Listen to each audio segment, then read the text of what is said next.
Hey, so wadau, it's me again. Yeah, Mr. Moana.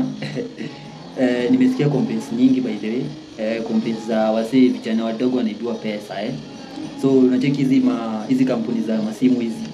Hizi kampuni nimesikia zinatoka wasee, zinatoka vijana ku exploit vijana juu wanajua vijana wanadai kazi. So until mimi mwenyewe nikaingia kwa kampuni inaitwa ZTE Blade. Umesikia simu?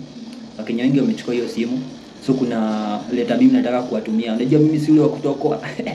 Mimi nitawapeleka mbio hadi washangae. Heri wange nijaribu. Mimi si yule msi ati unani exploit na kuacha. Kuna leta hapa nataka niwatumie kwanza. A formal demand letter. My name, address, email, phone number. Nini na niandike to the manager ZTE Blade Phones Company. Niandike company address, postal code, subject demand for payment for unpaid wages and commission.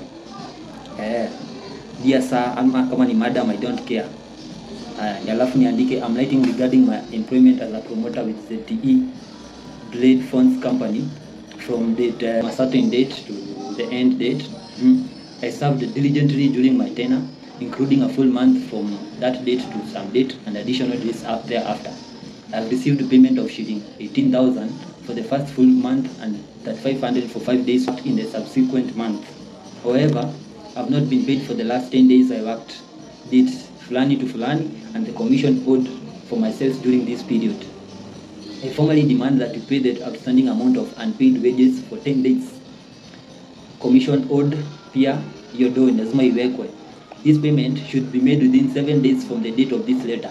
If the payment is not made within this period, I will be forced to escalate this matter by filing a formal complaint with the Ministry of Labour and, if necessary, pursuing the matter in the Employment and Labour Relations Court under Article 41 of the Constitution of Kenya and the Employment Act Cap 226.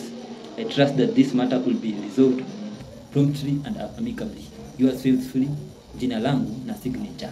Wakose kuweka hizo do ipatane kwa timu. Ama aje wadau, najua wajui.